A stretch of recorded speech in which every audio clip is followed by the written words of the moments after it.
Buenas noches para todos, muchachos. ¿Cómo están? Buenas noches, profesor. ¿Qué tal? ¿Cómo están? Bien, ¿y usted? Bien, bien, gracias. Bueno, la clase de hoy va a estar a cargo de la doctora Stephanie Sandes. Vamos a comenzar dentro de unos 4 o 5 minutos más o menos. Vamos a esperar a que Bárbaro. ingresen más compañeros.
Bueno, ya somos bastantes en la clase. Stephanie, si estás pronta, cuando quieras empezar, dale tranquila, la clase es toda tuya. Bien, muchas gracias, buenas noches. No sé si me escuchan bien ahí o pongo auriculares. Se escucha bien. Perfectamente. Se escucha bien, sí. Perfectamente, sí. Lo único que les voy a decir es que cuando yo comparto la pantalla ya los dejo de ver y tampoco veo nada en el chat porque me quita esas opciones. Solo me deja ver la diapositiva que les estoy compartiendo. No te preocupes, Así. Stephanie, que vamos a estar atentos nosotros al chat, si hacen preguntas o te las trasladamos a ti o se las contestamos nosotros también en el chat. Así que dale tranquila con eso nomás. Bien, perfecto. Así que cualquier cosa, si no ven o algo, me interrumpen porque no estoy, viendo la plataforma Webex. Bueno, gracias. En la clase de hoy vamos a dar los recursos en particular. Vamos a empezar dando los recursos de aclaración y ampliación, el de reposición y el de apelación. En cuanto a las diapositivas, no se las subí hoy, las voy a subir a más tardar porque me faltó complementarla en algún punto en cuanto a los recursos que vamos a ver el lunes, que son casación y revisión, ¿sí? Así que no se preocupen por copiar lo que está en la diapositiva. Bueno, la clase anterior, el profesor Nicastro dio la parte general de lo que eran los medios impugnativos. En este sentido, vimos que nuestro código, en el artículo 241, dispone que todas las resoluciones judiciales son impugnables salvo disposición expresa en contrario, lo que significa que el principio es la impugnación, salvo excepciones. A su vez, también dijimos que los medios impugnativos son más amplios, ¿no? Son todos aquellos instrumentos que la ley le confiere a los sujetos para controlar las resoluciones judiciales, y que los recursos eran una especie dentro de lo que son los medios impugnativos. Así que el profesor les dijo que todos los recursos son medios impugnativos, pero no todos los medios de impugnación son recursos, ¿sí? En cuanto al concepto de los recursos, ahí yo les dejé una definición que dice que está en vocabulario jurídico y los define como el medio técnico de impugnación de los errores que eventualmente puede adolecer una resolución judicial dirigido a provocar la revisión de la misma, ya sea por el juez que la dictó o por otro de superior jerarquía. Bien, en cuanto a los caracteres de los recursos, tenemos que es un derecho de las partes. Así lo dispone el artículo 242 del CGP cuando dice quiénes tienen legitimación para impugnar las resoluciones judiciales. Pero ese derecho a impugnar de las partes es la parte considerada en sentido amplio, porque vean que el artículo dice las partes, entre las cuales se entienden incluidos los terceros intervinientes en el proceso, los sucesores y los demás sujetos alcanzados por la sentencia. Y hace referencia al artículo 218, que nosotros ya lo vimos cuando el doctor Matos dio la cosa juzgada. Por otro lado, otro de los requisitos, otro de los caracteres, y que también está en este mismo artículo, en el 242, es que la resolución le cause un perjuicio a la parte. O sea, que es un derecho de la parte que ha sido perjudicado, que tiene un agravio por esa resolución judicial. Por otra parte, también decirles que el artículo 241.2, creo que lo mencionamos en la clase pasada, dispone que los recursos y los medios impugnativos como tal pueden renunciarse, ¿sí? El 241.2 dice que pueden renunciarse en forma expresa o tácita al derecho de impugnar, independientemente de la aceptación de la otra parte y sin perjuicio del dispuesto por el artículo 16. Esto del artículo 16 lo vimos al comienzo del curso, cuando hablamos de los principios, y refiere en realidad a la indisponibilidad de las normas procesales. Quiere decir que las partes no pueden renunciar por anticipado a este derecho a impugnar, ¿sí? como vimos también en una de las clases de cosa juzgada, con respecto al artículo 215.2, las partes deben también consentir la sentencia. Por eso el artículo este dice que puede renunciarse en forma expresa, como lo vimos ya en el 215.2, o de forma tácita. Esto es, si dejan correr los plazos y no se interponen los medios impugnativos correspondientes. En cuanto a la clasificación de los recursos, bueno, existen varias clasificaciones, pero bueno, como ya lo hemos dicho, en realidad mencionamos las clasificaciones respecto a la utilidad que tengan estas.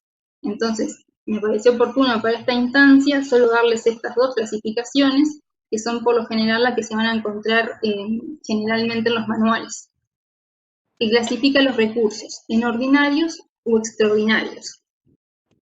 Esta clasificación responde en realidad a las causales que puede tener un recurso, ¿sí? Los ordinarios son los que se interponen con mayor frecuencia, que no exigen determinadas causales específicas, como sí lo hacen los extraordinarios.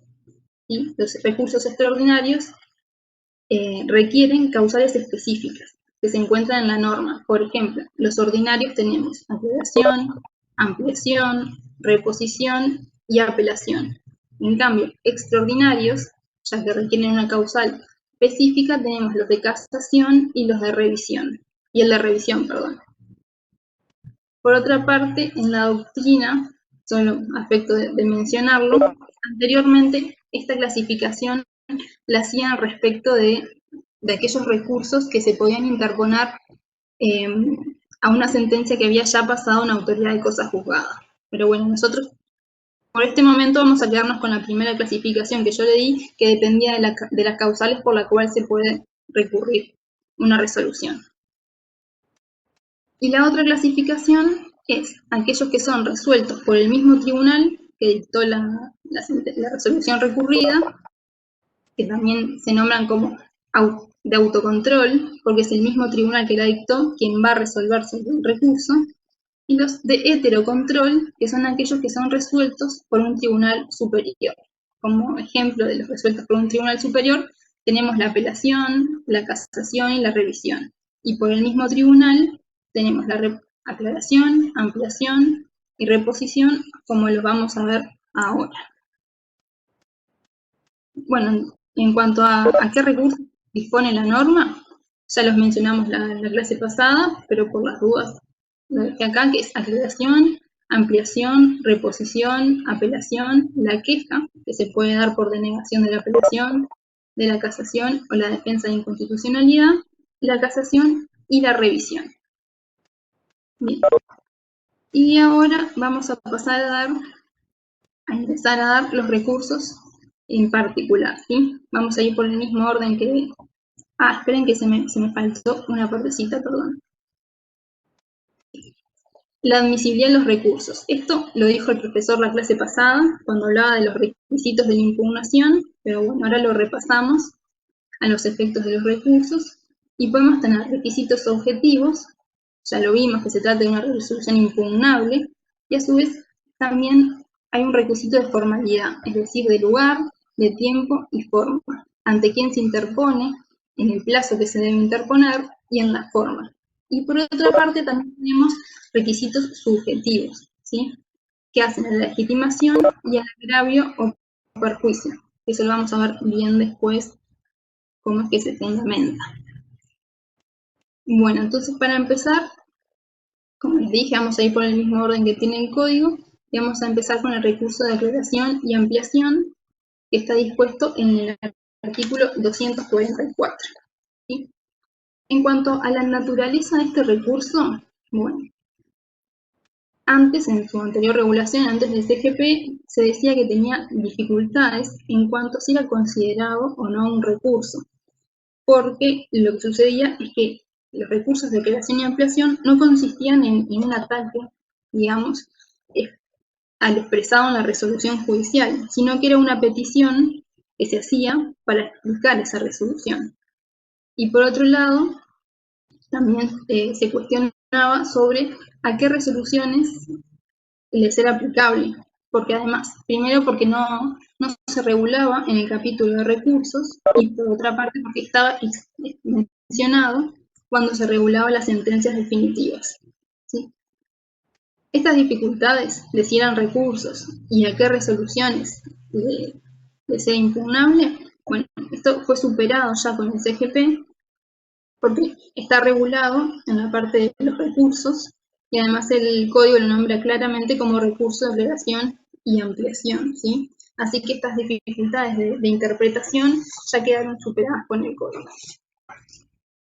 En cuanto al fundamento del recurso, bueno, las resoluciones judiciales en realidad son expresiones de voluntad, ¿sí? Que se van a manifestar a través del lenguaje, ¿sí? O sea, el juez tiene la resolución judicial en su cabeza y tiene que plasmarla de alguna forma y a través del lenguaje en la resolución en papel, ¿sí? Y en ese transcurso puede que contenga errores, ¿sí?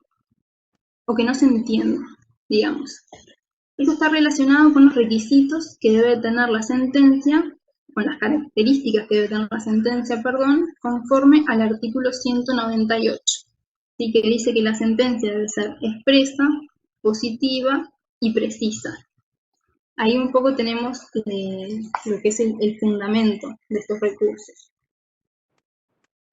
Con respecto al concepto, bueno, Aval dice que el recurso de ampliación es un acto interesado principal por el cual se solicita al tribunal que dictó una resolución jurisdiccional que él mismo la amplíe pronunciándose sobre algún punto omitido y que había sido planteado por el impugnante, formando así parte del objeto del proceso.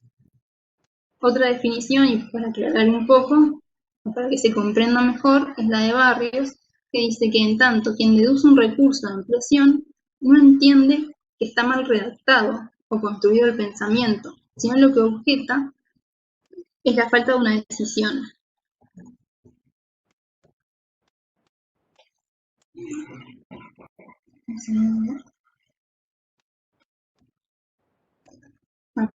A ver que se me corrió la diapositiva, perdón.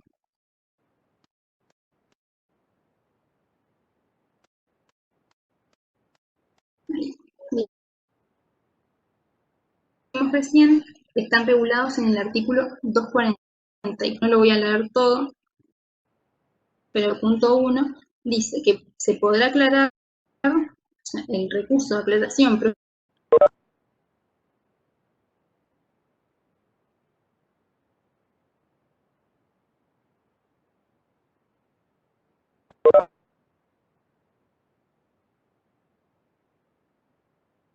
¿sí?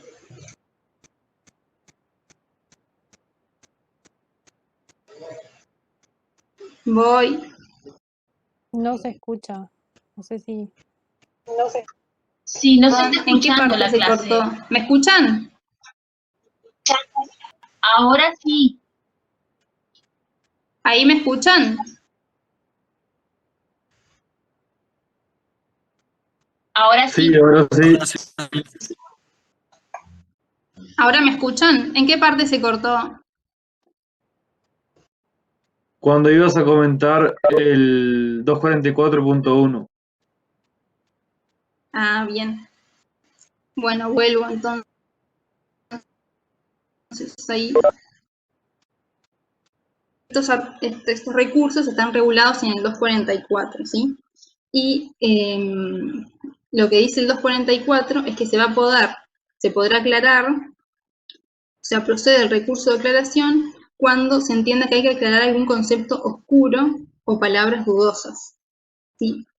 En cambio, va a proceder el recurso de ampliación cuando la resolución no se hubiera pronunciado sobre algún punto que las partes pidieron al juez que se pronunciara, ¿sí? Sobre algún punto, por ejemplo, de lo que era el objeto del proceso y el juez no se pronunció.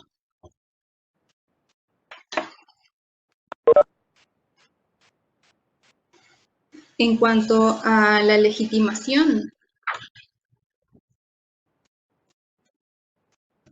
la vemos en el artículo 44, que dice que, bueno, es un recurso que lo pueden interponer las partes, pero este concepto también hay que complementarlo con el artículo 242, que veíamos que era en realidad la parte en sentido amplio, ¿sí? No solamente las partes actor y demandado. Por otra parte, bueno, aclararles que con este recurso, en realidad, no se trata de que el impugnante, ¿sí? Pretenda que el tribunal se pronuncie sobre algo que en realidad no era su intención hacerlo, ¿sí? O sea, no puede pretender una modificación de la sentencia.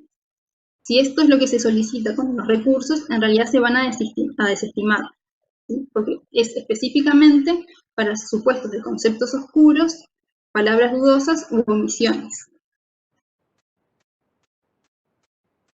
Por otro lado, también esto tenemos que relacionarlo con el artículo 222, que habla que los errores materiales y los numéricos van a poder ser corregidos por el tribunal. O sea que también proceden estos recursos cuando la resolución contenga errores numéricos o materiales. Por ejemplo, en vez de decir $500.000, dijo 50.000. Bueno, en ese caso va a proceder, aunque en este caso también el tribunal lo que puede hacer es modificarlo de oficio. Eso creo que también ya lo vimos en alguna clase. En cuanto a las resoluciones contra las que proceden, bueno, el 244 dice que proceden respecto de toda clase de resoluciones, ¿sí?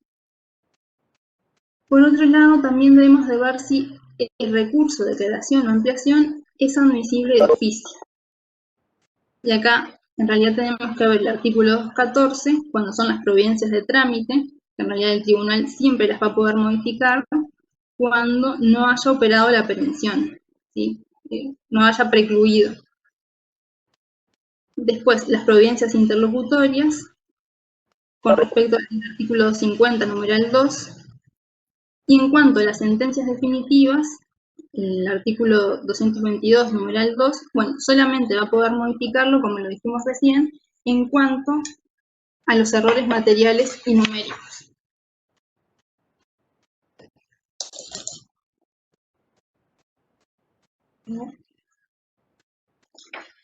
Bueno, en cuanto al procedimiento de los recursos,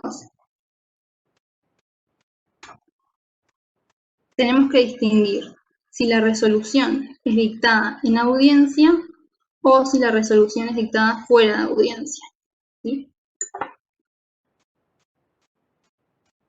En el caso que la resolución sea dictada en audiencia, la interposición se va a hacer en la misma audiencia, ¿sí? Y la decisión también va a ser en la misma audiencia. Vamos a ver el artículo 244,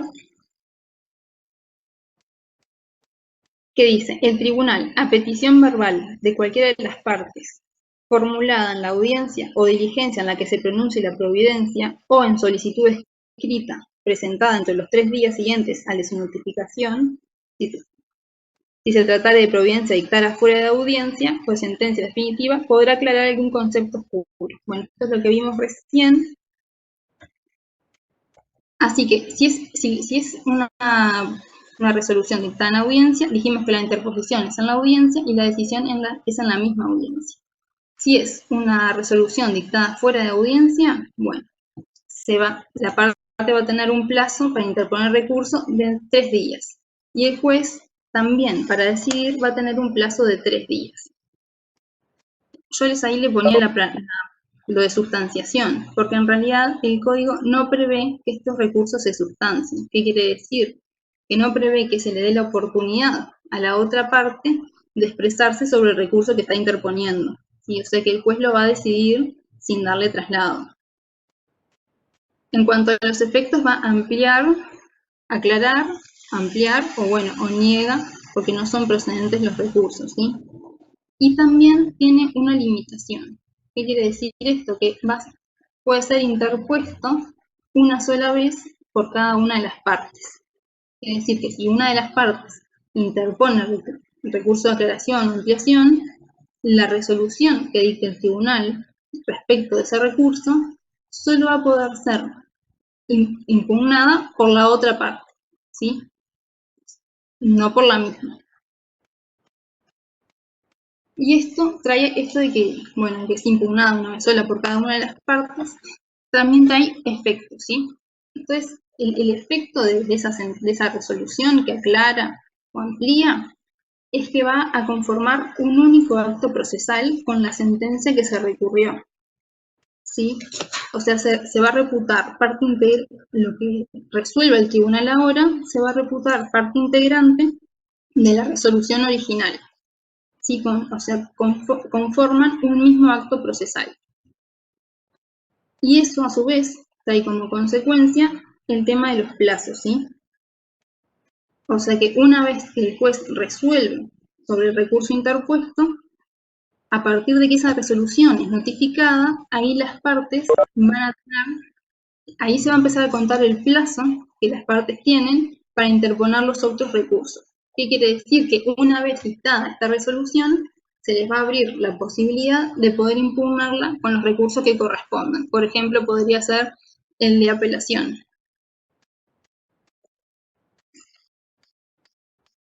Bueno, en cuanto a los recursos de aclaración y ampliación, creo que es hasta ahí.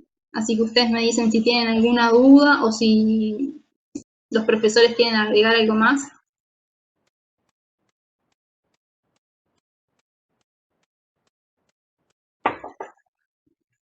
¿Me escuchan? Se te escucha perfecto, Estefan. Sí, por mi parte, nada que agregar. Creo que se entendió bien. Lo dirán los alumnos, pero creo que fuiste muy clara. Bueno, perdón si hablé un poco cortado o rápido. Se entendió bárbaro, profe. Entonces ahora pasamos a el recurso de reposición, ¿sí? El recurso de reposición está regulado en el artículo 245 del Código, y en cuanto a su procedencia, dice que el recurso de reposición procede contra las providencias de trámite y las sentencias interlocutorias, a fin de que el propio tribunal, advertido de su error, pueda modificarlas por contrario imperio, ¿sí? Y de acá, en realidad, también se derivan un poco los caracteres del recurso, ¿sí? A ver si no lo puse en otra diapositiva. No. Bueno, en cuanto a cuándo procede, ¿sí? Procede entonces en cuanto a errores de improcedendo, que son los errores de procedimiento, que implican errores en cuanto a la aplicación de una norma procesal, o pueden ser errores indicando, ¿sí? Decíamos que eran error en el fondo, ¿sí? En la aplicación de una norma sustancial de derecho. Este recurso, a su vez, puede ser de importancia, ya que, como lo dijimos en las clases anteriores, por lo que respecta a las nulidades, las mismas se reclaman por los recursos, ¿sí? Y en la primera oportunidad procesal correspondiente. Entonces, este recurso podría ser una oportunidad para relevar las nulidades procesales. En cuanto a los caracteres de los recursos, bueno, se interpone y es resuelto por el mismo tribunal que dictó el acto que ahora se está recurriendo. La finalidad del mismo es que el mismo tribunal que dictó la resolución, por contrario imperio, lo revoque, ¿sí? Habíamos dicho en clases anteriores que el imperio es un atributo de jurisdicción, ¿sí? Es la facultad que tiene de mandar o ordenar el tribunal, ¿no? De demandar o ordenar, y contrario imperio, o sea, sería como poder cambiar o modificar o reformar esa resolución anterior. Y en cuanto a la procedencia, en cuanto a qué resoluciones procede, son las de trámite y las interlocutorias.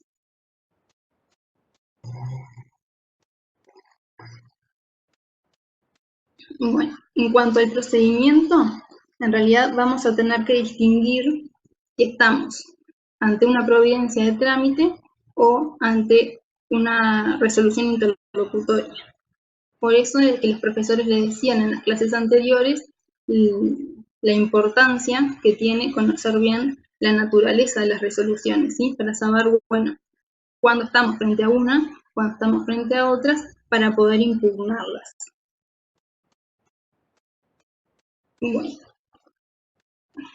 en cuanto a ver si tengo alguna.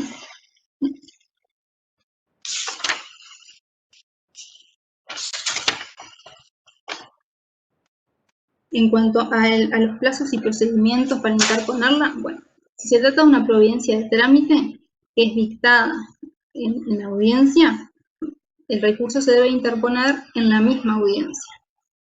En cambio, si es dictada fuera de audiencia, tienen un plazo de interposición, ¿sí?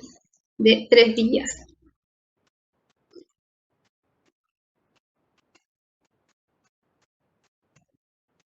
La característica de este recurso, que está en el 246.2, dice que el tribunal podrá decidir de plano el recurso, confirmando o modificando la providencia impugnada. Podrá asimismo, en consideración a las circunstancias del caso, oír a la contraparte en el mismo acto antes de decidir. ¿Qué quiere decir? Que en realidad, en cuanto a la sustanciación, la norma le da al tribunal la posibilidad de sustanciarlo o no. Eso va a quedar a su criterio. O sea que si la resolución es dictada en audiencia, se va a interponer en audiencia, si el tribunal quiere, porque lo entiende necesario, lo va a sustanciar con la contraparte, y de lo contrario no lo hará, y la resolución se va a dictar en la misma audiencia. Y lo mismo sucede si es fuera de audiencia. Se va a interponer el recurso en el plazo de 3 días, si el tribunal entiende necesario, va a sustanciarlo con la contraparte, y ahí también tiene un plazo de 3 días la contraparte para contestar, y posteriormente el tribunal lo va a decidir. Esto de la sustanciación y que es a decisión del tribunal si puede o no sustanciar, es a criterio del tribunal si lo sustancia o no, está en el Código General del Proceso. Específicamente ahora estamos viendo los recursos a través del código, pero puede que se encuentren con normas que regulan procesos especiales, como por ejemplo la ley de abreviación de los juicios laborales, la 18.572, que cuando regula el recurso, dispone que el tribunal deberá darle un traslado a la contraparte. O sea que en este caso se dispone expresamente que el recurso se tiene que sustanciar, ¿sí?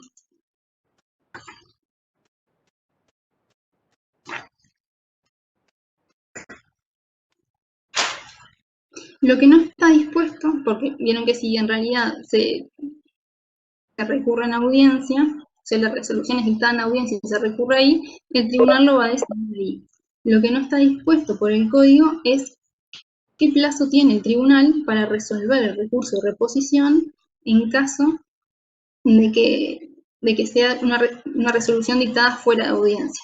Tenemos que se interpone en 3 días, le puede dar un traslado a la contraparte por el plazo de 3 días, pero el código no dispone cuál es el plazo que tiene el tribunal para resolver el recurso. En esto se ha dicho, bueno, que puede ser de aplicación el artículo 196, que le confiere al tribunal un plazo de 48 horas para decidir sobre el recurso, y hay otros autores, por ejemplo, que entienden que es de aplicación el artículo 244.3, que hace referencia a los recursos que ya vimos de aclaración y ampliación, y que por lo tanto el tribunal va a tener un plazo de 3 días para resolverlo. Después también lo que vamos a ver es que estas providencias interlocutorias, ¿sí?, pueden ser recurridas también por el recurso de apelación, ¿sí?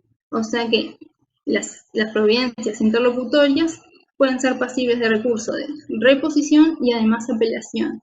O sea que por eso prefiero que no lo veamos ahora y que lo veamos conjuntamente cuando ahora vamos a dar el recurso de apelación.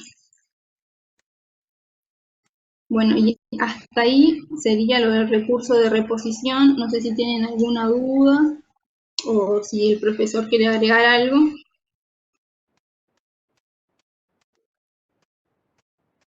Por mi parte está bien, Stephanie. No sé si los estudiantes quieren formular alguna duda, alguna consulta, ¿les quedó claro? Stephanie, un compañero formuló una pregunta en el chat, si podría dar un ejemplo de este recurso de reposición. Supongo que lo que quieren los alumnos es cómo es que interponemos, por ejemplo, en audiencia el recurso de reposición. Concretamente, no sé si lo decís tú. No, seguí si querés, Matías. En realidad, si es en audiencia, si es dictado en audiencia y ustedes observan, hay una resolución que les causa un agravio y van a interponer el recurso de reposición, por lo general, en audiencia manifiestan lo que ustedes observan que no correspondería. En el momento, ustedes recuerden que la audiencia, ya lo vamos a ver, rige el principio de preclusión y va transcurriendo por etapas. ¿tá? Si ustedes dejan pasar el tren, como decimos, ya no pueden volver atrás. Entonces, en el momento que ustedes, por ejemplo, consideran de que una pregunta que está formulando la contraparte no corresponde por no ajustarse al objeto del proceso o por lo que fuere, ustedes lo manifiestan ahí. El juez lo va a resolver. Y ante esa resolución, ustedes inmediatamente lo primero que pueden hacer es interponer recurso de reposición. Entonces, interpongo recurso de reposición y apelación en subsidio, los dos, ¿está? A continuación, proceden a fundar el recurso de reposición. Le van a solicitar al juez, y el juez no lo advierte, pero proceden a fundar el recurso de reposición, cuáles son las razones y los fundamentos, qué es lo que le causa agravio y por qué el juez tendría que revocar esa decisión que acaba de tomar. No sé si esa es la pregunta concreta que hace el compañero. ¿Podría dar un ejemplo de este recurso de reposición? Es eso. Recuerden que las audiencias son orales y en definitiva es eso. Ustedes manifiestan su disconformidad, le causa agravio, se lo señalan al juez y pasan a fundar cuáles son los motivos de ese agravio en audiencia. Y el juez mantendrá o no mantendrá esa decisión. Bien, Gracias Matías. Acá veo que dicen que siempre es en un plazo de 3 días. Bueno, sí, cuando es fuera de audiencia, en realidad siempre se va a interponer en el plazo de 3 días. Lo que cambia, como bien lo preguntan en el chat, es que si va acompañado de la apelación, ahí va a cambiar el plazo, que lo vamos a ver ahora, y van a ser 6 días. ¿Sí? Bueno, entonces si no hay ninguna duda más con respecto al recurso, pasamos entonces a la apelación.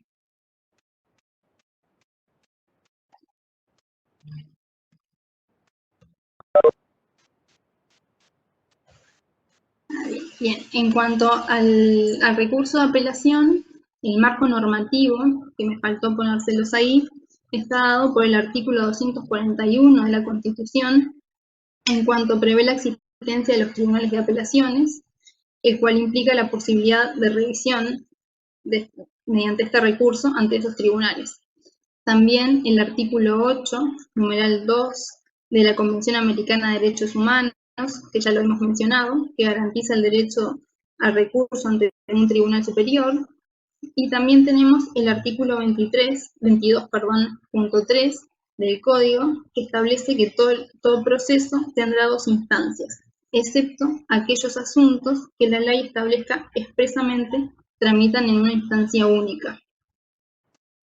Bueno, en cuanto al concepto, el Código en general no da conceptos, sin embargo, en el caso de la apelación, dispone en el artículo 248 que la apelación es el recurso concedido a favor de todo litigante que haya sufrido agravio por una resolución judicial, con el objeto de que el Tribunal Superior correspondiente, previo estudio de la cuestión decidida por la resolución recurrida, la reforme, revoque o anule.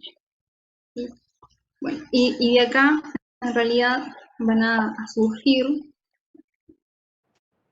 también las causales de la apelación, ¿sí? Así, el artículo 249 establece como causas de la impugnación que la impugnación puede fundarse en la improcedencia de la resolución en cuanto a su mérito o en la nulidad por incumplimiento de un requisito, del que se derive tal efecto. La nulidad podrá referir tanto a la sentencia como al procedimiento. En este último caso, siempre que no haya mediado la subsanación. En realidad, este artículo vemos que también los errores en los que puede incurrir tanto el proceso puede ser errores improcedendo, como ya los dijimos, en la aplicación de una norma procesal, o en errores inubicando, cuando es un error en la aplicación de la norma sustancial de derecho, ¿sí? Y por otra parte, como lo dijimos hoy con el recurso de reposición, en cuanto a la nulidad, las nulidades deben en realidad hacerse valer. Si hay una nulidad, lo que debemos hacer es interponer los recursos. Y este es uno de los recursos que se puede interponer, ¿sí? El de apelación. En cuanto a las sentencias que admiten el recurso de apelación, bueno, ¿cuándo proceden? Bueno, procede el recurso de apelación, de acuerdo al artículo 250, contra las sentencias definitivas, dice, sin más excepciones que las de segunda instancia y las demás que expresamente establezca la ley. También procede el recurso de apelación contra las sentencias interlocutorias, excepto las dictadas en el curso de una instancia, cuya sentencia definitiva no es apelable, y las dictadas en el curso de un incidente. A los efectos de aclarar un poco cuándo procede el recurso, yo les dejé un cuadrito, ¿sí? En conclusión, las resoluciones apelables van a ser la sentencia definitiva de primera instancia, salvo las que excluye la ley. Y acá nosotros ya habíamos hablado que hay procesos de instancia única en los cuales no corresponde la apelación, como puede ser el proceso laboral de menor cuantía, o las resoluciones dictadas en los procesos judiciales originados en relaciones de consumo, ¿sí? Están previstas en la ley 17.250. También otro ejemplo podría ser los procesos de regulación de honorarios cuando se promueven ante los tribunales de apelaciones o ante la Suprema Corte. En este caso, la LOT dice que no son apelables. Se no dispone la apelación para esos procesos. Después, también procede contra las sentencias interlocutorias de primera instancia, salvo las que son dictadas en una instancia cuya sentencia definitiva no es apelable, las dictadas en el curso de un incidente y las que ponen fin a un incidente dentro de otro incidente, ¿sí? Por ejemplo, el artículo 224.5 dice que en el incidente de acumulación de autos es inapelable la sentencia que acoja la pretensión de acumulación. En este caso, es inapelable.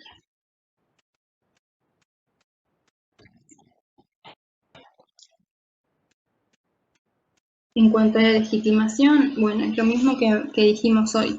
Es aplicable el artículo 242 y tienen legitimación para impugnar las partes, entre las cuales se entienden implicados a los terceros, a los sucesores y a los demás sujetos, ¿sí?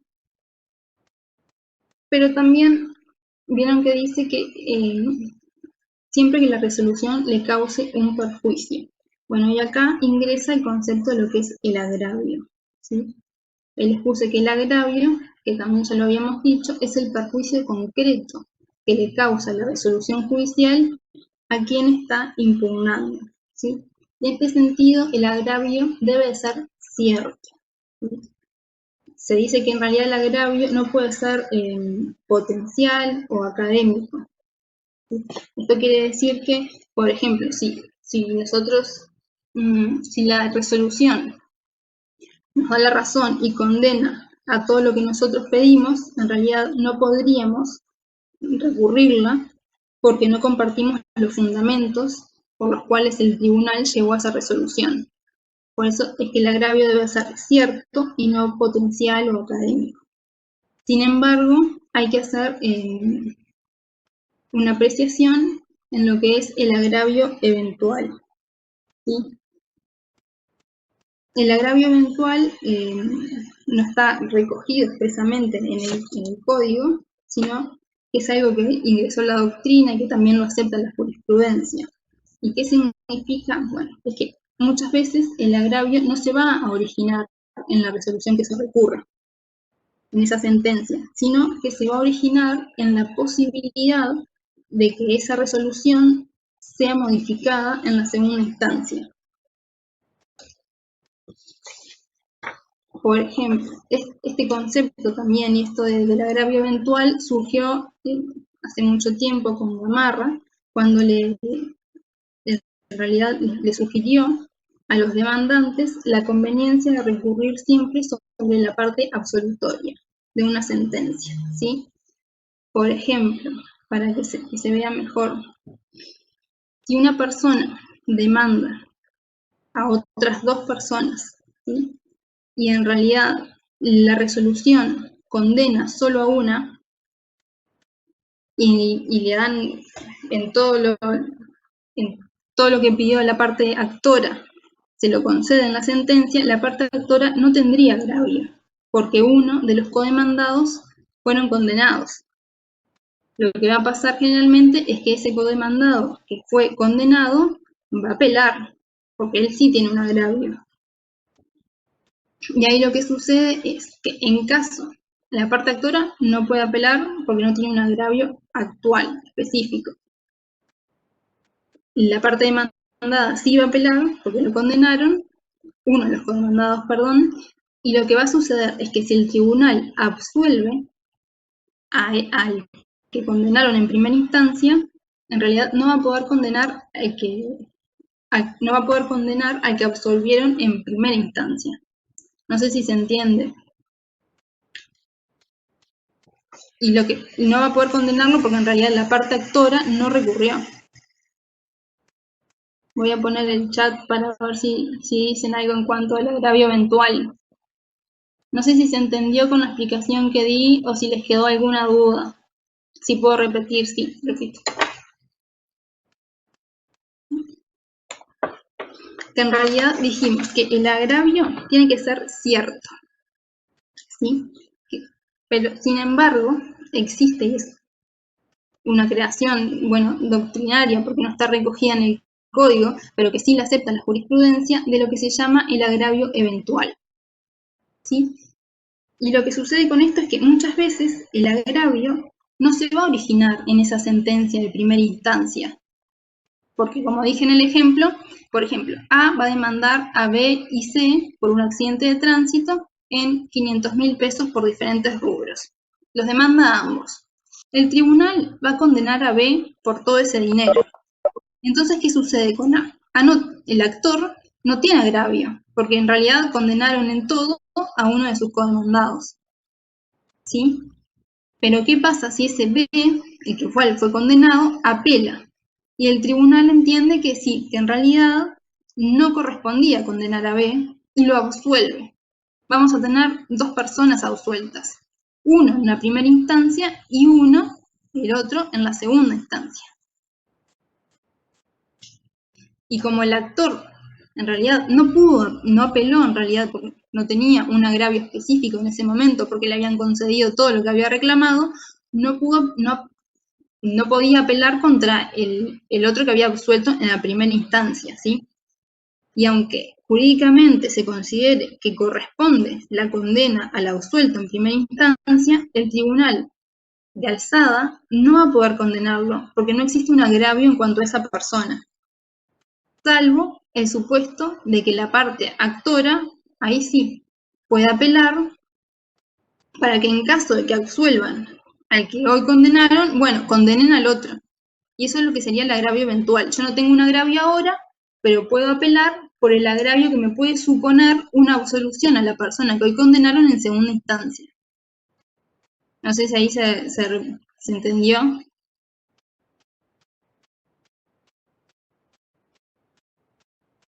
Bueno, no veo nada. Stephanie, sí, ahí sí dijeron, sí entendí, profe, gracias. Ah, sí entendí.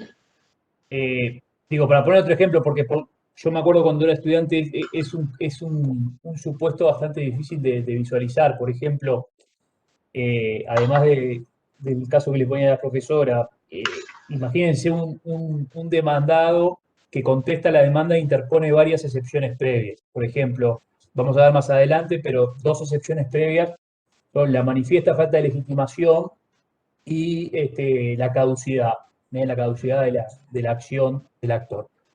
Y en una audiencia, llegada a la audiencia preliminar, que vamos a ver que es donde se resuelve las excepciones previas, la sede acoge una de las excepciones, por ejemplo, la manifiesta falta de legitimación.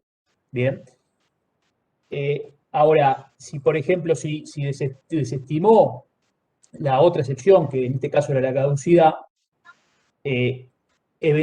ahí puede haber un agravio eventual de ese demandado, es decir, bueno, al desestimarse la falta de legitimación, legitimación pasiva en este caso, no tiene un agravio presente, actual, porque en definitiva, al acogerse esa excepción, va a quedar fuera, digamos, el proceso se va a archivar.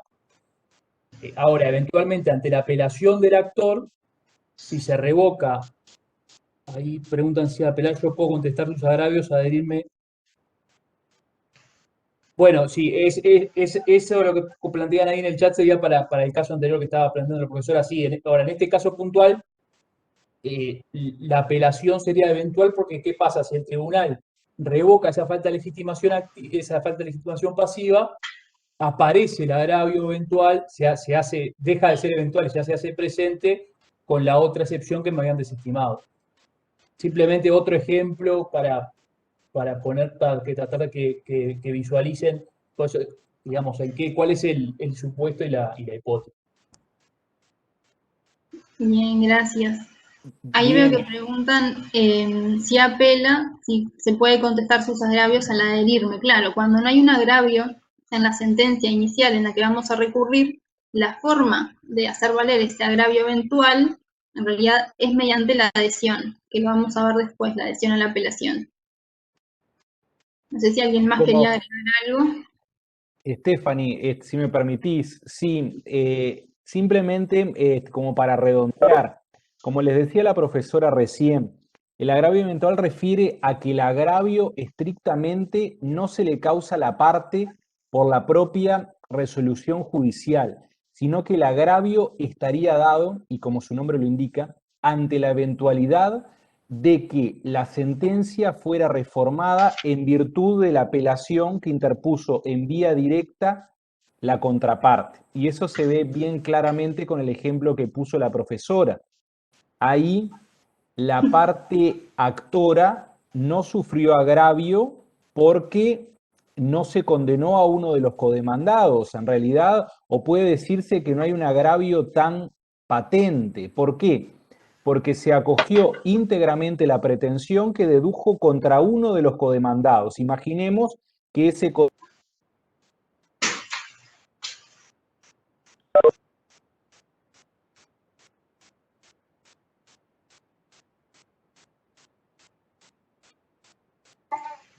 Profe, no se le escucha.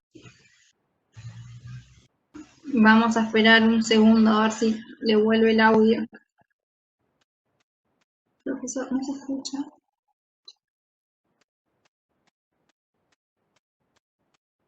Tribunal de Alzada revoca la sentencia. Profesor, se dejó Sí. de escuchar cuando ingresó en el ejemplo. Ah, tremendo, tremendo. No, es que yo no sé si es el Webex o el Wi-Fi mío, pero sí, es que también cuando tú estabas explicando, en varias oportunidades se me cortó y yo por eso tampoco quería intervenir mucho porque capaz que iba a decir algo que tú ya dijiste. Bueno, sigo entonces con el ejemplo. A ver, córtenme o hagan señas si se me deja Sí, si se escuchar corta después. hacemos como seña de que no se escucha. Ah, bien, perfecto, perfecto, perfecto. Yo lo que les decía es como para redondear la idea, que el agravio eventual supone que el agravio de la persona que lo invoca con carácter eventual, ese agravio no surge propiamente, como les decía la profesora recién, no surge propiamente de la sentencia, sino que surge de la posibilidad o de la eventualidad, como el nombre lo indica, de que la sentencia sea revocada en virtud de la apelación directa que interpuso la contraparte. Bueno, y ahí ya dejé de ver las cámaras. No sé si se me escucha. Sí, Te sí. escuchamos igual, ¿Sí? Gustavo, por ahora. Sí, ¿Se sí. escucha? Bueno, perfecto.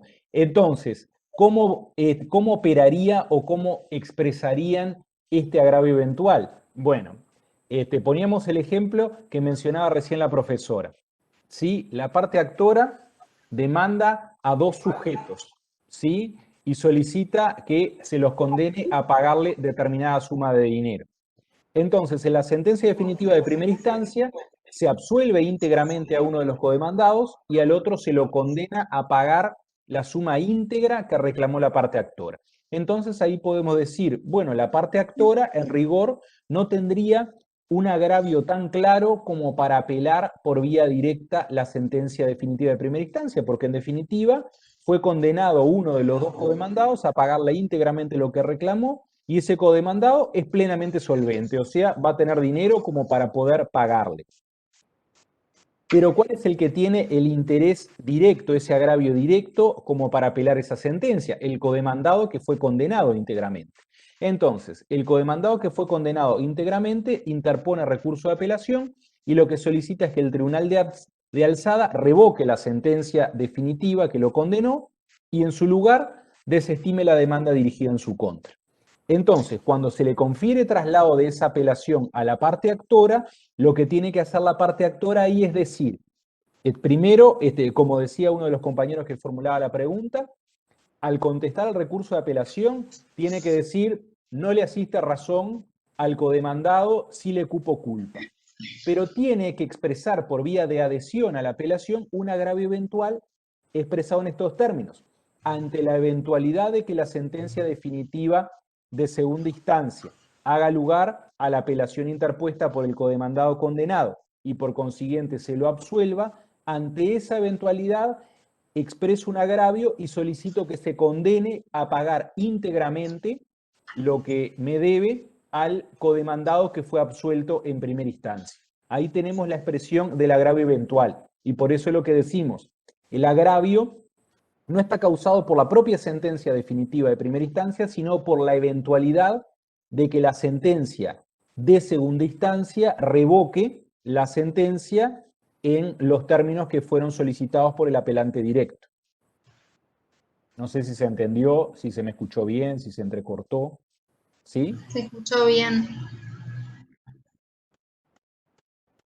Bueno, entonces si no hay más consultas sobre lo que venimos viendo hasta ahora, seguimos. Y vamos con los efectos de la apelación, ¿sí? El artículo 251 prevé la apelación tres efectos, ¿sí? El efecto suspensivo, sin efecto suspensivo o con efecto diferido. ¿Cuándo proceden? Bueno, está dispuesto en la norma, ¿sí? El artículo 252 dice que procede la apelación suspensiva.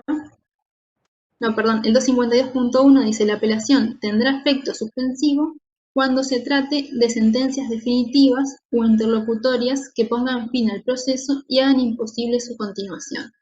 Bueno, es como un poco natural, ¿no?, que en realidad tenga este efecto en la resolución, ya que no se puede continuar con el proceso en estos casos, cuando se trata de una de sentencia definitiva o una interlocutoria que pone fin al proceso. Sí, en lo que respecta al efecto suspensivo, ¿sí?, es que comprende, por un lado, la suspensión de la competencia del tribunal acuo, es decir, la competencia del tribunal que dictó la resolución. Y por otro lado, también los efectos de esa sentencia. ¿Sí? Esa sentencia no va a poder desplegar sus efectos hasta tanto no se resuelva el recurso de apelación. Claro que esto va a ser sin perjuicio de la ejecución provisional de las sentencias que dispone el artículo 260. ¿Sí? En cuanto al sin efecto suspensivo, como lo dice la norma, bueno, es aplicable si decimos que la apelación es un recurso que se puede interponer contra sentencias definitivas e interlocutorias, y que en cuanto a las sentencias definitivas y las interlocutorias que pongan fin al proceso le corresponde el efecto suspensivo, las únicas que nos quedan, en realidad, son las interlocutorias simples. O sea que lo que dice el artículo 252.2, dice, en todos los demás casos, bueno, en todos los demás casos van a ser las interlocutorias simples, ¿sí? Y en estos la apelación no va a tener efecto suspensivo. ¿Qué significa que no tienen efecto suspensivo? Bueno, en realidad no se suspende el proceso ni la ejecución de esa providencia, sino que lo que pasa al Tribunal de Alzada va a ser solamente esa cuestión que fue objeto de la resolución. ¿Sí? Bueno, y en cuanto a la apelación con efecto diferido, Valentín lo que dice es que no es más que una modalidad del efecto suspensivo, ¿sí?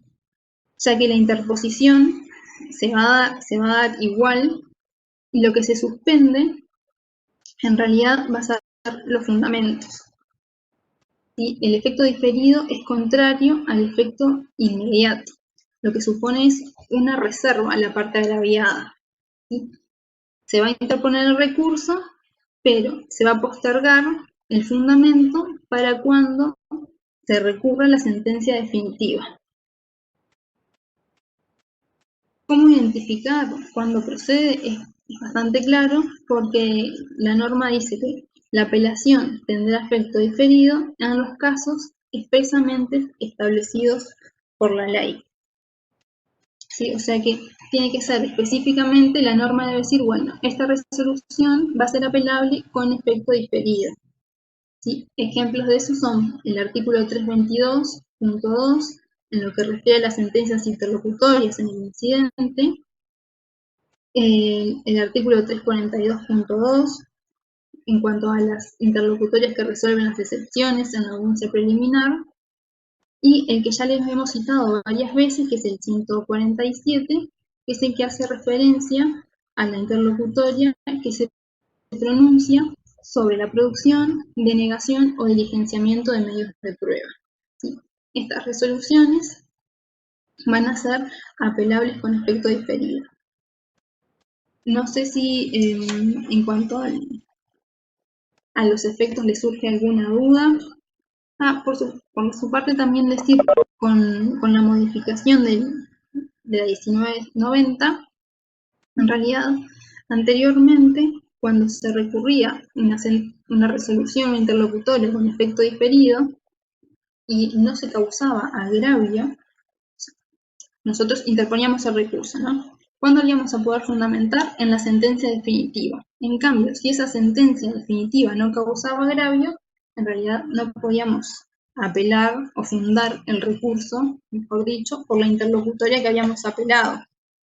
Y ahí, bueno, se distinguía si se podía hacer capaz que al adherir la apelación, pero no era muy no estaban todos de acuerdo con ello. Sin embargo, ahora, con la reforma, ahora no, ya hace tiempo la reforma, en realidad, por más que la sentencia definitiva no cause un agravio, igual se va a poder fundamentar el recurso de apelación que se interpuso con una interlocutoria con efecto diferido.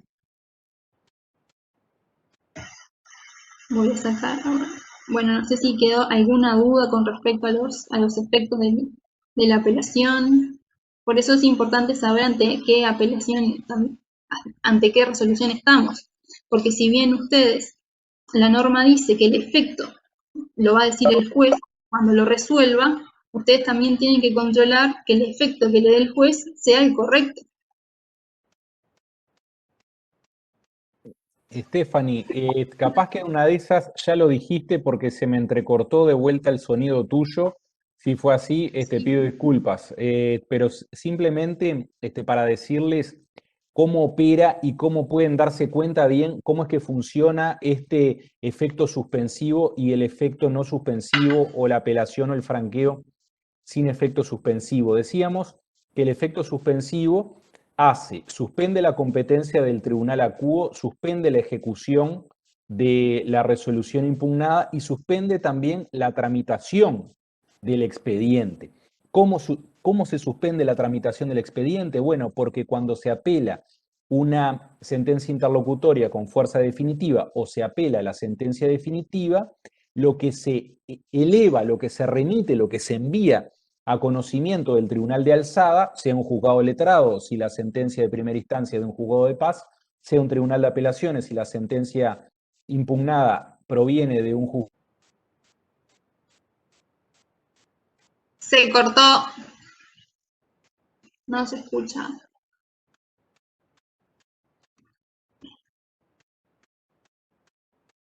No se escucha. Pongo las manitos para él, las manitos.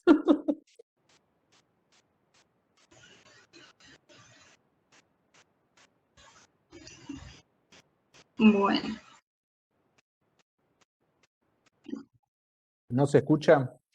No, ahora sí se le escucha, pero se le cortó cuando estaba dando en realidad la explicación ante qué tribunal se presentaba. Ah, bien. Es que es rarísimo esto, porque también cuando tú estás hablando, sigue figurando en celeste, pero es como que quedara mudo todo también. Bueno, perfecto que me avisaron con señas, vuélvame a avisar con señas si se llega a cortar de vuelta. Lo que les decía es, ¿cómo opera este efecto suspensivo? Bueno, cuando se apela una sentencia interlocutoria con fuerza definitiva o una sentencia definitiva, la suspensión del trámite está dado en los hechos porque lo que se eleva o se remite a conocimiento del tribunal de alzada es el expediente principal, es el expediente íntegro. En cambio, cuando se apela a una resolución sin efecto suspensivo, para que no se suspenda la tramitación del expediente, lo que se hace es se forma lo que se llama una pieza. ¿Qué es esa pieza? Se forma un testimonio con las actuaciones necesarias para que pase a conocimiento del tribunal de alzada. Entonces, es una pieza separada. El expediente principal sigue a conocimiento del tribunal de primera instancia. Y esa pieza, que necesariamente va a integrar la resolución impugnada, se forma esa pieza por separado, corre como un expediente por separado y se remite al Tribunal de Apelaciones o al juzgado letrado si la resolución impugnada es de un juzgado de paz. Entonces ahí vemos cómo no se suspende la tramitación principal porque la apelación va a correr por un expediente separado y se eleva a conocimiento del tribunal ad quem, como se llama, al órgano que tiene que decidir la fundabilidad del recurso de apelación. ¿Se entendió? ¿Se escuchó? Sí, ¿Sí? perfecto. Bárbaro. Bueno, continuamos entonces. Entonces ahora vamos a ir concretamente al recurso de apelación interpuesto contra sentencias definitivas, ¿sí? Está regulado en el artículo 253 y como dijimos al principio, bueno, todos los recursos tienen requisitos de forma, tiempo y lugar. En cuanto al recurso de apelación contra las sentencias definitivas, bueno, el recurso se va a interponer en un plazo de 15 días. ¿Sí? Estos 15 días, conforme al artículo 94, cuando ya dimos plazos, van a ser días hábiles. Y a su vez, por el artículo 92, ya también vimos, este plazo va a ser perentorio e improrrogable. ¿Sí? O sea que ustedes, antes de los 15 días, hay que presentar el recurso de apelación. ¿Cómo se va a presentar? En escrito. ¿Sí? Y lo importante además es que se debe presentar fundado.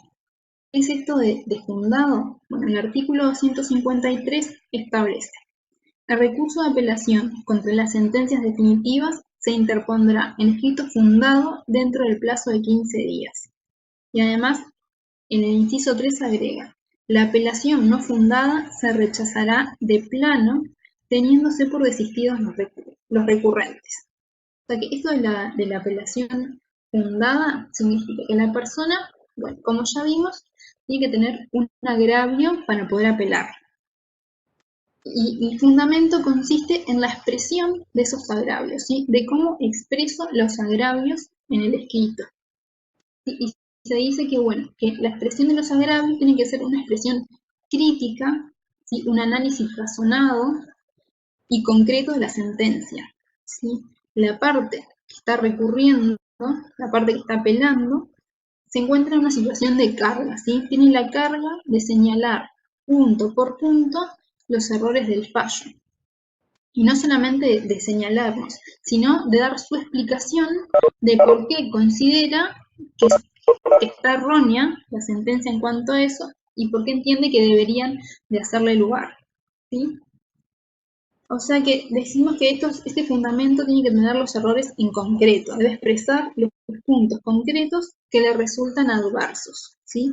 Y debe concretar en cada caso los motivos por los cuales considera equivocada la resolución.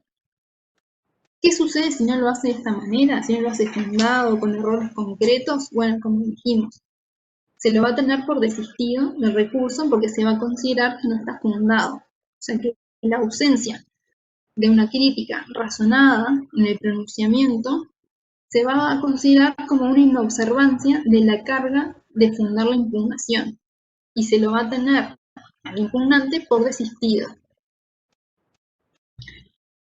¿Sí? Bueno, en cuanto a la... Bueno, repetirles que esta parte de la fundamentación es muy importante. En cuanto a la sustanciación del recurso, bueno, el artículo 250.3 dice que el recurso se va a sustanciar con un traslado a la contraparte y a cualquier litigante con un interés distinto por el término de 15 días. Vean que dice que además no es que solamente se le va a dar traslado a la contraparte, sino, por ejemplo, en el caso de que hayan codemandados, bueno, se le va a dar traslado a todos, ¿sí? A cualquier litigante con un interés distinto al del recurrente. Y esta resolución también, el artículo 87 se va a notificar a domicilio, ¿sí? La resolución de traslado de la apelación se notifica a domicilio y corresponde que se le dé traslado a todo litigante que tenga un interés distinto. Y ahora vamos a ver la adhesión a la apelación. El artículo 253.1, en el caso de las sentencias definitivas, y en el caso de las interlocutorias lo regula en el artículo 254.1. Y el artículo 253 dice, al evacuar el traslado, podrá la contraparte o cualquier litigante con un interés distinto al del recurrente adherir al recurso y fundar a la vez sus agravios, los que se sustanciarán con un traslado. Bueno, ¿qué es esto de la adhesión a la apelación? Esto consiste en sumarse, si uno de los litigantes, al recurso de apelación deducido por su contraparte. Como también en realidad es un recurso, es apelar también, va a tener que tener agravio y va a cumplir con los mismos requisitos. O sea, quien adhiere tiene que tener un agravio y tiene a su vez también que fundar ese agravio. ¿Sí? Bueno, está sometida a las mismas reglas por lo que ya dije. En cuanto al término de adhesión, bueno, algunos autores, como por ejemplo Uas, lo han criticado en cuanto al término, ¿sí? Porque entienden que el nombre es equívoco, porque puede dar a entender que la apelación adhesiva se trata de coadyuvar, cuando en realidad es todo lo contrario. Porque lo que no se pretende coadyuvar con el principal, ¿sí? Sino lo que se hace en este caso es, tomando la iniciativa del que apeló, ¿sí?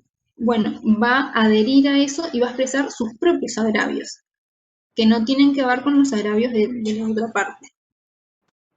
En cuanto al fundamento y por qué en realidad está el instituto de la adhesión, si también la persona, también el litigante podría haber apelado por vía principal, bueno, hay autores que entienden, por ejemplo, el tema de apelar o no es una estrategia que van a valorar ustedes y que van a analizar en cada caso concreto. Puede ocurrir muchas veces que la sentencia, la resolución a ustedes les sea favorable, ¿sí? No en cuanto a todo, pero por ejemplo, ustedes reclamaron, para que se vea mejor, $100.000 y el tribunal condenó al demandado en 80.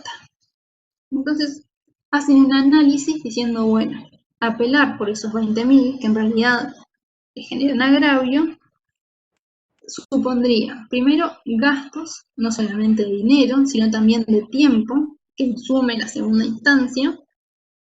Y bueno, que eso es una valoración que hace la persona, ¿sí? Prefiere, bueno, quedarse con esa condena y no tramitar toda una segunda instancia.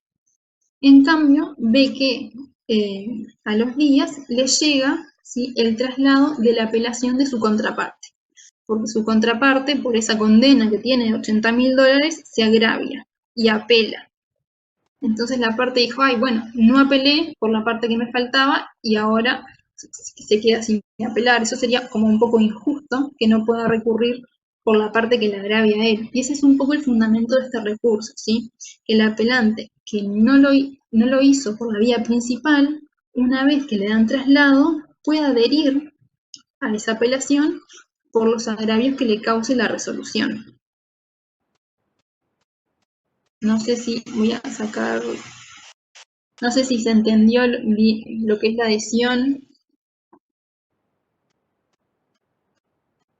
Bueno, en el chat no dicen nada, así que sigo. Profesora, Sí, esto sería parecido a lo que dijeron hoy de agravio eventual. claro, porque en el caso del agravio eventual, esta es la oportunidad que tiene el litigante para hacerlo valer, es en la adhesión.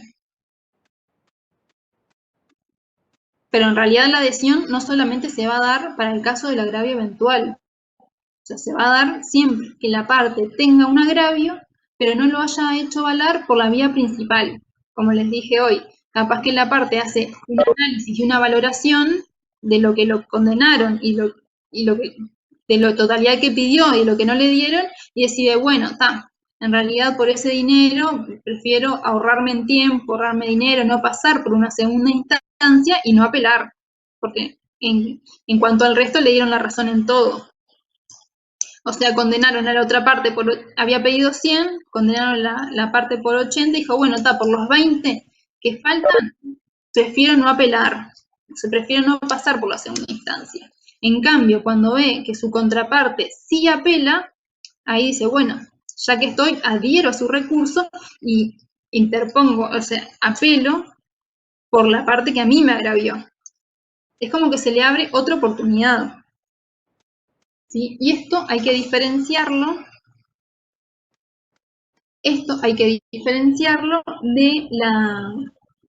De lo que podría ser que las dos partes apelen por vía principal. En el caso en que las dos partes apelen por vía principal, o sea, una vez notificada la sentencia definitiva, en el plazo de 15 días, ambas partes apelan, bueno, en ese caso ya se consumó su derecho a apelar y no van a poder adherir, evidentemente, cuando contesten por otros agravios.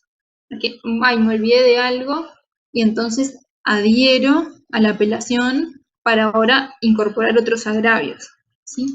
Y de esto que les estoy diciendo en realidad se derivan algunas, bueno, conclusiones, digamos, de este instituto, ¿sí?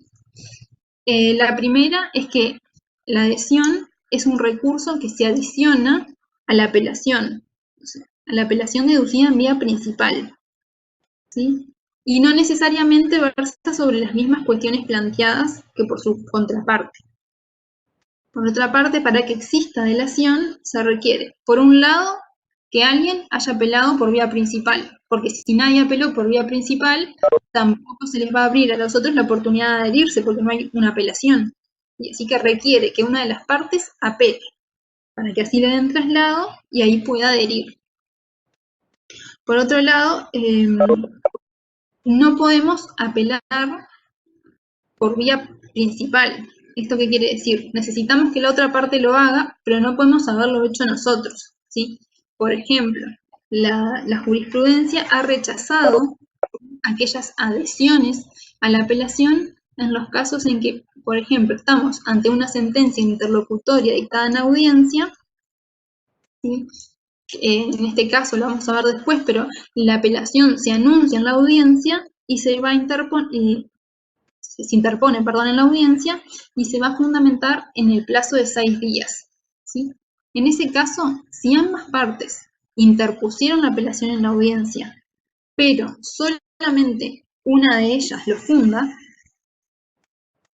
a la otra, a la que no lo fundó, ya va a haber consumado su derecho a apelar. No puede ahora, por la vía de la decisión, decir, ay, bueno, ya que me olvidé, o no pude, no fundé la apelación, por vía principal voy a adherir. No, eso no puede hacer y los tribunales lo han rechazado, ¿sí?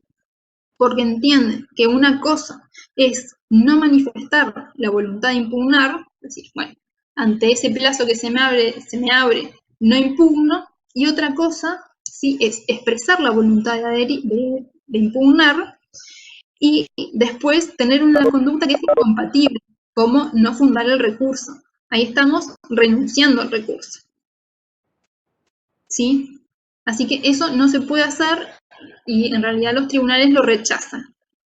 O sea, si apelo por vía principal y después el recurso no me es admitido, o si no lo fundo y realmente ahí no se admite, bueno, en ese caso no voy a poder apelar por adhesión, no voy a poder adherir a la apelación del otro, porque ya mi derecho se consumó cuando yo interpuse el recurso, ¿sí? La oportunidad ya pasó. Por otra parte, como ya lo dijimos, también se requiere que la persona que adhiera tenga un agravio, ¿sí? Y que fundamente ese agravio. Después, otra cosa es, bueno, la discusión que se ha dado si la adhesión es autónoma o dependiente de la apelación principal. Y en cuanto a esto, ya se ha concluido en realidad que la adhesión, bueno, depende o sea, de la apelación principal, en el sentido de que una vez que se concede, o sea, es autónoma y no va a depender de la otra parte si renuncia o no a su apelación. Pero ¿qué sucede, por ejemplo, si en el caso de que la apelación principal se haya deducido en forma extemporánea o porque no tenía legitimación para hacerlo? En ese caso no va a ser admisible. Y como no es admisible la apelación en vía principal, tampoco lo va a hacer la adhesión, porque la adhesión nace de la apelación principal. Si la apelación principal carece de los requisitos, tampoco va a tener suerte la adhesión. ¿Se entendió? Bien, no sé si hay dudas. En el chat no estoy viendo nada, no dicen nada, así que supongo que se entendió entonces. Profesora, Sí. entonces la adhesión se tendría que hacer en la apelación principal, ¿no? No. ¿No? O sea, no, sí, perdón. Cuando te dan traslado, Sí. bueno, cuando te dan traslado de la apelación principal de tu contraparte, ahí tú lo que vas a hacer es responder los agravios de la contraparte y además adherir por tus agravios. ¿Ahí se entendió? No sé si me escuchaste. Sí, te escuché. Lo que pasa es que tengo problemas con el táctil, por eso. Sí.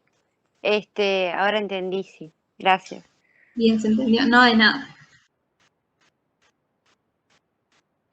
Bien. Y después vamos a lo que es el control de admisibilidad, ¿sí?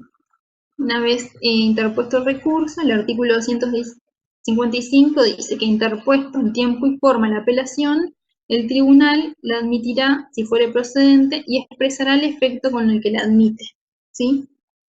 O sea que una vez que lo admite, los autos, el expediente, va a ser enviado al Tribunal Superior para que conozca el recurso. Bueno. En cuanto al recurso de apelación contra las sentencias interlocutorias, bueno, recuerdan que vimos hoy que a las sentencias interlocutorias, bueno, primero que está regulado en el artículo 50.2, y en lo que vimos hoy era que a estas sentencias, a estas resoluciones, se pueden interponer los recursos de reposición y apelación. ¿Sí? Anteriormente, el recurso de apelación era siempre subsidiario del de reposición y no se podía renunciar al recurso de reposición. Es decir, que se tenían que interponer ambos conjuntamente, la apelación y el subsidio del de reposición. Después el TGP cambió eso, ¿sí? Y vean que dice, el 250 dice, la apelación contra las sentencias interlocutorias podrá ser subsidiaria del recurso de reposición, debiéndose deducir ambos recursos de manera conjunta y dentro del plazo para apelar o en la propia audiencia según los casos. Así que con ese podrá, en realidad, al impugnante se le abren varias opciones. ¿Sí? O puede únicamente interponer el recurso de reposición, ¿sí? Si interpone solo el recurso de reposición, recuerden que lo tiene que hacer en 3 días. O también puede interponer únicamente el de apelación, ¿sí? En el caso de interponer solo el de apelación, para las sentencias interlocutorias, el plazo es de 6 días, ¿sí? O puede interponerlos ambos, interponer el recurso de reposición y en subsidio el de apelación. En este caso va a ser el plazo mayor, que es el de la apelación, que es en 6 días, ¿sí?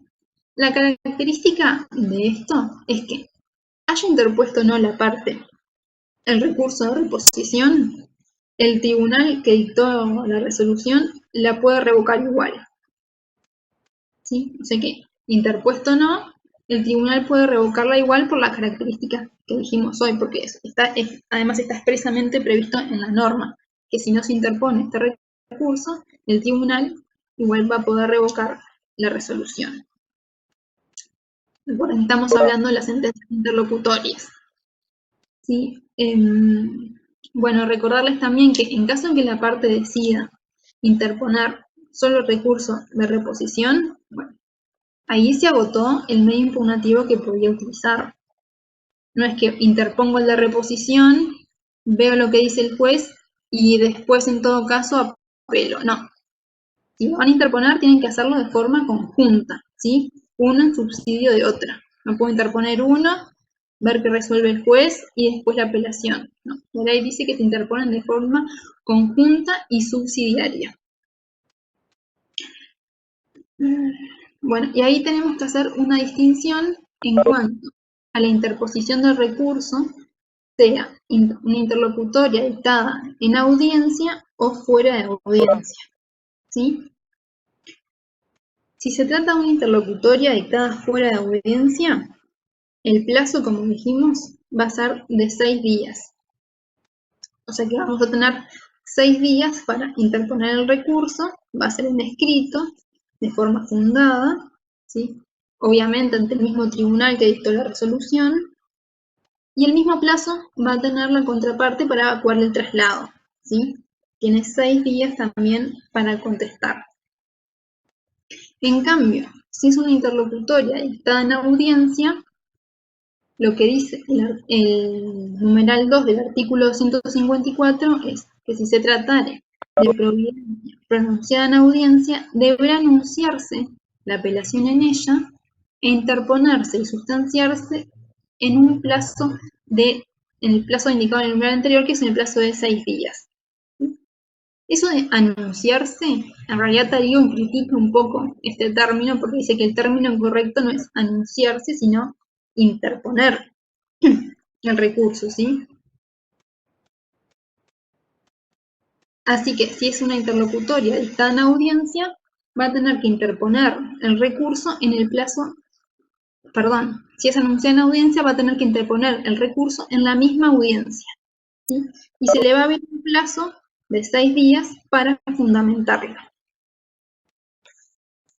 Bueno, con respecto a la fundamentación, rige lo mismo que ya habíamos dicho, ¿sí? Y en cuanto al efecto de esta sentencia interlocutoria, bueno, en realidad en principio es sin efecto suspensivo, a no ser que el tribunal superior, conforme al artículo 251.2, una vez recibida la pieza, decidirá dentro de las 48 horas en forma preliminar si si debe procederse o no a la suspensión del procedimiento principal. Cuando resuelva la suspensión, lo comunicará de inmediato al tribunal inferior. Y bueno, después hay sentencias interlocutorias, como ya vimos hoy, las que expresamente prevé la norma, que van a apelarse con efecto diferido, ¿sí?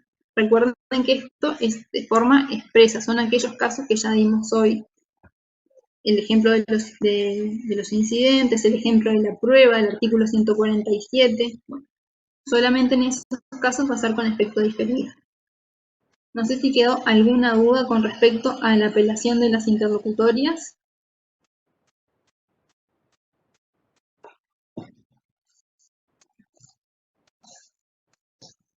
No veo nada en el chat. Así que. Y ahora vi recién la hora y vi que son en realidad 10:30. Perdón, se pasó 1 minuto. Y no estaba mirando la hora. Así que, bueno, terminamos la parte de la sentencia y nos quedaría ver la segunda instancia y las facultades del juez del Tribunal de Alzada, que lo podemos terminar de ver el lunes. Perdón que no me di cuenta que ya eran 10:30. Así que si el profesor no quiere hacer ninguna otra aclaración. Perfecto. Muy clara la clase, Stephanie. A mí se me entrecortó en bastantes oportunidades el sonido, pero lo que escuché estuvo muy claro, así que podemos dar por culminada la clase nomás. Que pasen bien, que tengan buenas noches y pasen buen fin de semana. Que descansen. Muchas gracias.